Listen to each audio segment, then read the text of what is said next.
हिंग सासूबाई कुठं निघाल्या तुम्ही? टोपलं का? टोपलं. मला वाटलं तू तुम्हाला जाताना टोपणारच. अहो पण म्हणून मी हळूहळू लपून लपून चालली होती बघ. अहो पण तुम्ही निघाल्या कुठं म्हणून विचारते. माझ्या सुनाकडे चालली माझ्या. पुण्याला राहते ना ती. तिच्याकडे चालली. अहो पण अचानक येणार आहे जाऊन. मस्त खाऊन पिऊन हाऊस मूस करून येणार आहे मी. इथं का रांदावाडा नुसती गाडा. अहो पण अचानक कसं काय निघाल्या नाही, सांगल्या नाही, काय नाही, अचानकच निघाल्या सासूबाई? हा तुला सांगायला काय, तू माझी सासू दाखवून गेली बाई. अहो नाही तसं नाही, पण सांगायला पाहिजे ना. मला एकतर करमत नाही, काय नाही. तुमचे लोक कामाला जातात, पोरं शाळेत जातात, मी एकटीच राहते ना घरी. तुला कोण कुत्र खायला गेले? माझा पोरगा जातो कामाला, लेकरं जातात शाळेत, आणि तुला कोण फक्त खाते का? आणि कोण येते आपल्या घरी? आपल्या गेटला तर यायची कोणाची किंमत होती का? मला करमत नाही, मला भीती वाटते मग. अहो पण रेशमाला फोन तरी लावा सासूबाई, तिनं हाय की नाही की घरी, कारण तिकडं राहतं अचानक कुठं जाऊ पण शकते ना ती.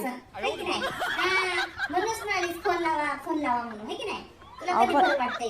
मी तिच्याकडे गेले की नाही, तिच्या पोटात खाली होते, है की नाही? पण उग बेजारी होती अहो तुमचीच, लावून तरी बघा ना असं. काय गरज नाही माझ्या सुनेला फोन लावायची. तिला माहित आहे माझी सासूबाई कधी पण येतात, म्हणून ती कुठं जात नाही. आणि जरी गेली तरी तिने मला फोन केल्याशिवाय कुठं जात नाही. सगळं बरोबर आहे, पण सासूबाई कसं तिची माहेरचे नातेवाईक सगळे तिथं राहतात. अचानक गेली तर मग तुमचा प्रॉब्लेम होतो ना, उगा अडचण होती ना तुम्हाला. संशय करतीस गं बाई. अहो तसं नव्हतं म्हणायचं मला.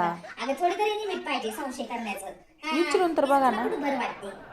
तुझं लय पोट दुखते, तिला मी काय बोलायला की नाही, तिच्याविषयी काय तर चांगलं बोलायला नाही, तिच्या लय पोटात दुखते. सासूबाई तिच्याबद्दल बोलल्यावर मला काय नाही वाटत आहे, पण निदान मी म्हणते की उगा लावून तरी बघा, तुमची बेजारी नको असं वाटते मला.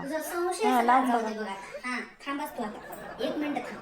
फोन लावला की बघा तुझा संशय सगळा गायब होऊन जाते की नाही. माझी सून तशी नाही, मला कधी ती धोका देत नाही.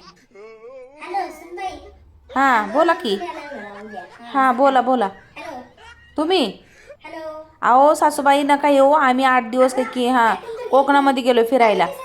नाही येऊ नका, मी काही येणार नाहीये लवकर. अहो माझं ऐकून घ्या तुम्ही, मी 8 दिवस येणार नाहीये. तुम्ही काही येऊ नका, जिथं आहो तिथंच राहा उगं. येऊ नका इथं. काम आहे तुमचं इथं ऐकून घ्यायचं उगच. माझं गणगोत सगळं येतंय, मी चालली फिरायला कोकणामध्ये. तुम्ही काही येऊ नका, नंतर बघू काय काम आहे उन्हाळ्यामध्ये.